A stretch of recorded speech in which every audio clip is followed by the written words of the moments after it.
Well, we started this unit by doing some activities with charges and forces where we saw that a charged rod attracts neutral metal objects, such as when a charged rod attracted like the pith balls wrapped in foil. We learned that this attraction is due to the polarization of charges on the conductor. Well, now that we've introduced electric fields, we need to look more closely at this situation. We want to know what happens to a conductor in an electric field. By the end of this video, you should understand the nature of electric fields in and around conductors so you can explain the mechanics responsible for the absence of electric field inside a conductor. Know and show that all excess charge must reside on the surface of the conductor, and show that the field outside the conductor must be perpendicular to the surface. We will accomplish this first by looking at the effect of an electric field on a conductor, and then look at what happens to a conductor when we place it inside an electric field. So let's begin by considering a conductor in electrostatic equilibrium. Here is a representation of our conductor. Now, in order for a conductor to be in electrostatic equilibrium, none of the charges can be moving. So that's the condition for electrostatic equilibrium, is no moving charges. Now, let's pretend we could put an electric field inside the conductor, right into the middle of it, by plopping some negative charge in right there. Well, since electric fields exert forces on charges, this electric field that we just plopped into the middle here would exert forces on the charges inside the conductor, right? So the charge carriers, which are usually electrons, so the charge carriers in a conductor, they're free to move around. That's what makes it a conductor. So those charge carriers would move in response to those forces. The problem is, though, that would violate our assumption that all the charges are at rest. So we're forced to conclude that the electric field is zero at all points inside a conductor in electrostatic equilibrium. It doesn't matter if it's just in the middle or at any other point inside that conductor, the electric field inside a conductor is zero. This is a really big important point regarding electric fields and conductors. You need to make sure you understand why it's true. So be sure to rewind if you need to, so that you understand why the electric field is zero inside a conductor. Now, because the electric field inside a conductor is zero at all points, any excess charge on that conductor must lie at its surface. That's what this picture here is showing. All the excess charge lies at the surface. So physically, excess charge ends up on the surface of the conductor because of the repulsive forces between like charges cause them to move as far apart as possible without leaving the conductor. They can't just leap off the conductor. They're weakly bonded to the atoms around them, after all. So the question then becomes, since each of these individual charges sets up an electric field around it, and all of those individual electric fields will end up being a total electric field, how is that total electric field manifested in the conductor? The electric field can't point toward the center of the conductor for the reasons we've just discussed, so it must point somewhere else, right?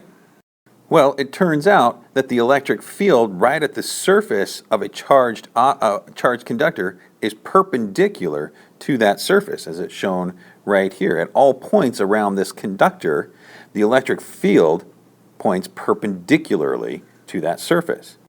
To see why this is so, let's pretend that the electric field has a component tangent to the surface. The component of the electric field would exert a force on the charges at the surface, right?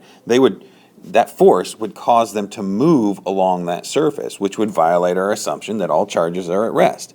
So the only exterior electric field consistent with electrostatic equilibrium is one that is perpendicular to the surface. So how is this information then, how is this useful to us? Well, this figure here shows a practical use of these ideas. It shows how a charged conductor with a completely enclosed void.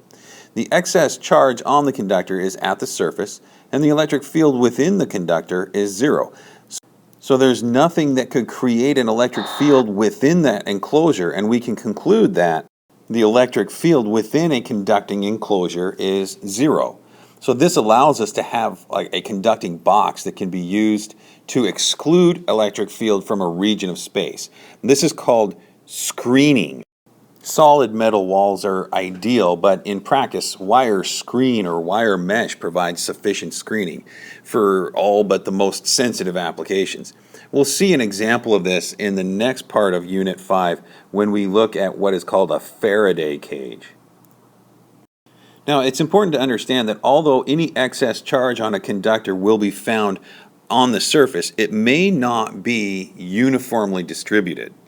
This picture shows a charged conductor that is more pointed at one end than the other. It turns out that the density of charge is highest, and so the electric field is strongest at the pointed end.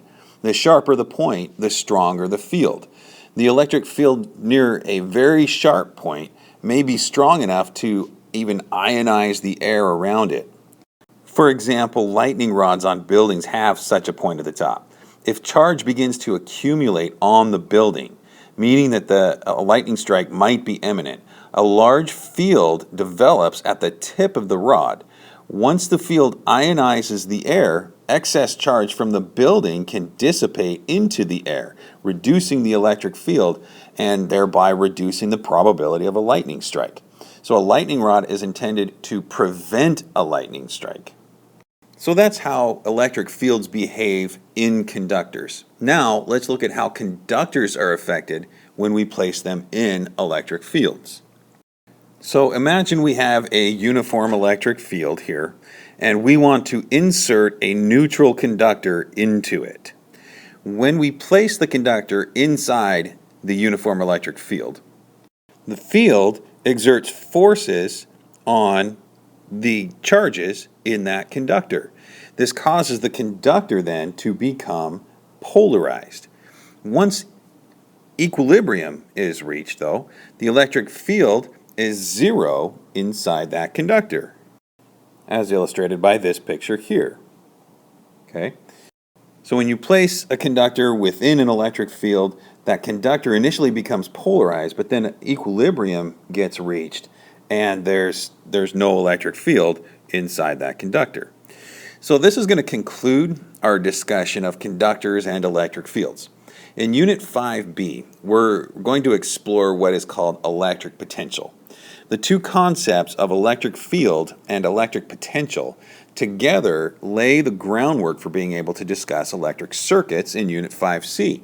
So make sure you review and understand all these topics around electrostatics, not only to be successful on our upcoming test, but also that you set yourself up for success in the upcoming units. Okay, see you in class.